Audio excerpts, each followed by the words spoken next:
Inmediato contacto con el asambleísta, exasambleísta de Ecuador, Pedro Velasco.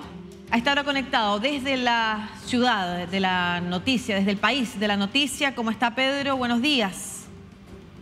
Buenos días, Lucía. Gracias por este espacio para lamentar lo que está pasando en nuestro país. Estamos de luto los ecuatorianos y las ecuatorianas por esta ola de violencia que se viene generando desde hace algún tiempo atrás. No solamente son organizaciones criminales, son organizaciones que han permeado y han ingresado con la aquiescencia de muchos sectores al tema político. Y hoy Fernando Villavicencio es víctima de esa inacción del Estado, de esa inacción de muchos sectores que debieron, como bien se mencionaba al inicio, darle una protección especial. Fernando fue siempre un objetivo para estas organizaciones al margen de la ley, para organizaciones y líderes políticos, porque él se caracterizó por denunciar actos de corrupción, por perseguir a personas que lo único que han hecho es hacer daño al Ecuador. Tuve la oportunidad de estar con él durante 2 años en la Comisión de Fiscalización y Control Político, haciendo un trabajo permanente de fiscalización, de verdadera fiscalización, metiéndonos a las entrañas mismas de los conflictos de corrupción, viajando a muchos sectores de la patria, a ver en el terreno mismo, como lo hicimos en Coca-Cola Sinclair. El año anterior estuvimos en enero del 2022 en Colombia entregando el tema de los lavados de activos a través del sistema Sucre, que se hizo al presidente de la República de Colombia en ese entonces, Iván Duque. Le entregamos al presidente del Senado, lo entregamos en la Fiscalía. Es decir, siempre era la acción permanente de fiscalizar y de hacer la labor, como lo hizo Fernando, un luchador por su patria y un amante de la paz.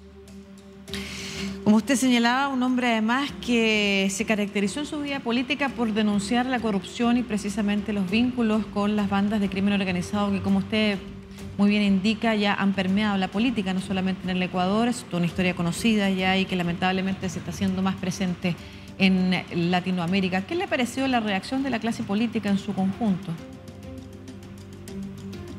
Hay un mensaje muy claro que debe, por lo menos, asimilarlo la clase política.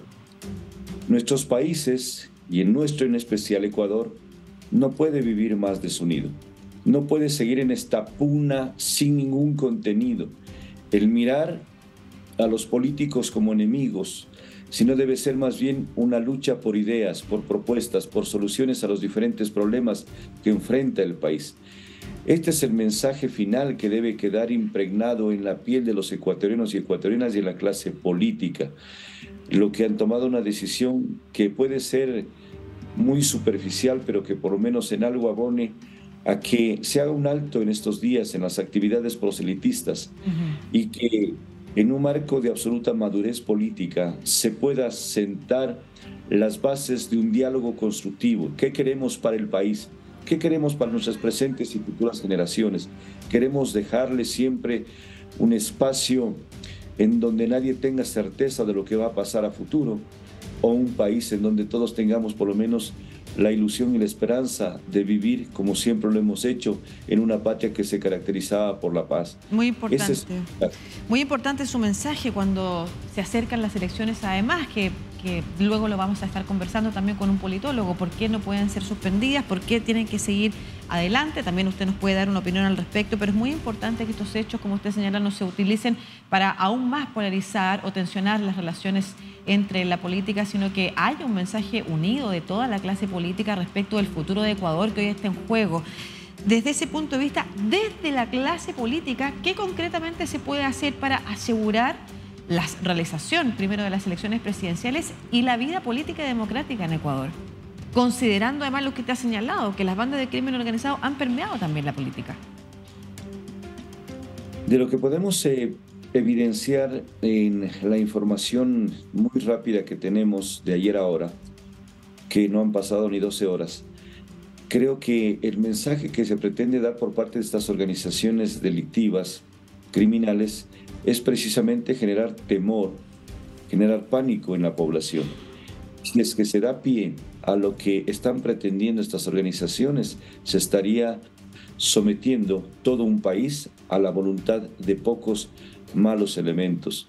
Yo pienso que la decisión que se toma en el sentido de que continúe el proceso electoral el próximo 20 de agosto no es el ambiente idóneo, pero es el ambiente que tiene que continuarse, toda vez que no se puede ceder a esas pretensiones. Lo que se pretende es bloquear, boicotear el tema político y posicionar a ciertos actores o sectores políticos. Eso no se lo puede permitir. El país tiene y debemos reaccionar. Siempre tenemos una frase aquí en el Ecuador cuando se menciona que los buenos somos más.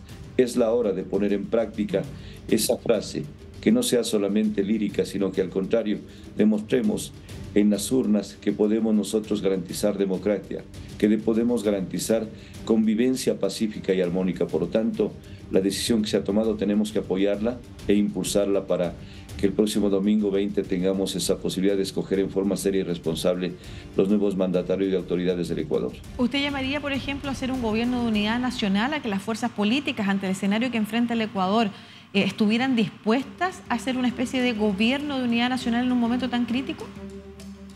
Debería ser lo responsable y lo ético, pero cuando nosotros encontramos a líderes políticos que no entienden eso y que más bien han generado siempre opinión de agresividad, opiniones adversas a la democracia, que parece que poco o nada les importa a la patria, que lo único que les interesa solamente posiciones personalistas de liderazgos falsos, no van a ceder, no van a tener esa decencia y esa amplitud de corazón de decir sí, cedamos posiciones, hagamos un consenso, unámonos por el bien de la patria, que sería el sueño ideal que tengamos nosotros y todos los ecuatorianos. Muchas gracias, Pedro Velasco, asambleísta nacional de Ecuador, quien trabajó, como usted mismo lo señalaba, de la mano de Fernando Villavicencio en las comisiones en las que le tocó pertenecer, haciendo y enviando este mensaje que es importante, considerando que hoy se reúnen además los otros candidatos y candidata presidencial en un encuentro, además en la conferencia episcopal, precisamente pensando en cómo se va a enfrentar lo que queda de campaña. Esperamos que estas sean las actitudes que primen efectivamente en un momento tan difícil para Ecuador. Muchas gracias, Pedro Velasco, que esté muy bien, y mis sentidas condolencias además.